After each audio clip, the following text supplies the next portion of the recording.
চঞ্চল চক্রবর্তী, সহকারী সভাপতি শান্তিপুর পঞ্চায়েত সমিতি। আগামী 18 তারিখে কলকাতায় আসছেন এবং একটি সভা করবেন, ঠিক 21শে জুলাইয়ের আগে কতটা প্রস্তুতি আপনারা করেছেন? দেখুন, মাননীয় নরেন্দ্র মোদী আমাদের আবেগ, ফলে হচ্ছে তিনি আসবেন আর ভারতীয় জনতা পার্টির কার্যকর্তাদের মধ্যে আবেগ থাকবে না সেটা হতে পারে? ফলে সর্বোচ্চ আবেগ নিয়ে শুধু বিজেপির কার্যকর্তারা নয়, সাধারণ মানুষ তারা অংশগ্রহণ করবে। যেভাবে শাসক দল কটাক্ষ করে যাচ্ছে বারবার, সেই এতে আপনি কি বলবেন? দেখুন, আমার কথা হচ্ছে এটাই, শাসক দল যেটা বলছে পশ্চিমবঙ্গে সঠিক বলছে, কারণ এরা পশ্চিমবঙ্গকে পশ্চিম বাংলাদেশ বানাতে চায়। ফলে পশ্চিম বাংলাদেশ তৈরি করবার জন্য ভারতবর্ষের প্রধানমন্ত্রীকে পরিযায়ী বলছেন। আরে পশ্চিমবঙ্গটা তো ভারতবর্ষের বাইরে না। একজন প্রধানমন্ত্রী তিনি আসবেন, তিনি একটি রাজনৈতিক দল করেন, ফলে সেই দলের হয়ে প্রচারে আসবেন, এটা তো স্বাভাবিক। ফলে প্রধানমন্ত্রী পশ্চিমবঙ্গে কেন আসছে এই প্রশ্ন যারা করে তারা আসলে পশ্চিম বাংলাকে বিভক্ত করতে চায়, ভারতবর্ষ থেকে ভাগ করতে চায়, পশ্চিম বাংলাদেশ তৈরি করতে চায়। তার জন্যই তৃণমূল কংগ্রেস তার এজেন্ডা অনুযায়ী কথা বলছে, সঠিক বলছে। তারা বলছেন যে আজকে রাজ্য সরকার আসলে ভারতবর্ষের সমস্ত রাজ্যে ক্ষমতায় ভারতীয় জনতা পার্টি, তার অন্যতম কারণ হচ্ছে মাননীয় যশস্বী প্রধানমন্ত্রী নরেন্দ্র মোদীজি। আর নরেন্দ্র মোদীজি আসলে এদের হাত পা সব কাঁপতে শুরু করে, ফলে মোদীজি আসছেন, কাঁপতে শুরু করেছে। এটা আমাদের ভালো লাগছে, মোদীজিকে হচ্ছে ভালো, এই ভয় আমাদের ভালো লাগছে। আপনারা 26টাও ঠিক পাবেন না, আপনাদের না 2026-এ আমরা, আমাদের রাজ্য সভাপতি মাননীয় শ্রমিক ভট্টাচার্য বলে দিয়েছেন যে 2026-এর নির্বাচন তৃণমূলের বিসর্জন।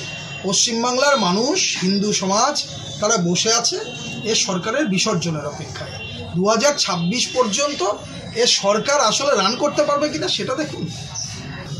দেখুন, মাননীয় নরেন্দ্র মোদীজি বলেছেন যে সবকা সাথ সবকা বিকাশ, কিন্তু পশ্চিমবাংলার যারা জাতীয়তাবাদী, রাষ্ট্রবাদী মুসলমান, তাদের ভারতীয় জনতা পার্টি শ্রদ্ধা করে, তাদের সমর্থন চায়, তাদের সমর্থনের আবেদনও করে।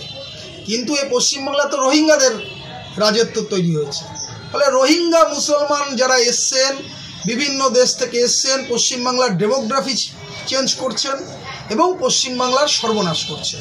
আমরা সেই সমস্ত মুসলমানদের বিরুদ্ধে যারা ভারত পাকিস্তান ক্রিকেট ম্যাচে পাকিস্তান জিতলে হচ্ছে বাজি ফাটায়, আতশবাজি ফাটায়, আমরা সেই সমস্ত মুসলমানের বিরুদ্ধে যারা ভারতবর্ষের পার্লামেন্টে একটি আইন তৈরি হলে সেই আইনের বিরোধিতায় রাস্তায় নেমে পাথর ছোড়ে, আমরা সেই সমস্ত মুসলমানদের বিরুদ্ধে যারা হিন্দু ধর্মাবলম্বী মানুষ বা সনাতনী মানুষদের ওপর আঘাত করে, তাদের বাড়িঘর পুড়িয়ে দেয়, জীবন যন্ত্রণা তৈরি করে, আমরা সেই সমস্ত মুসলমানদের, তাদের ধর্মীয় অন্ধতার বিরুদ্ধে আমরা কথা বলছি। আগামী 2026-এ আপনারা মাননীয় প্রধানমন্ত্রীর হাতে কি উপহার তুলে দেবেন?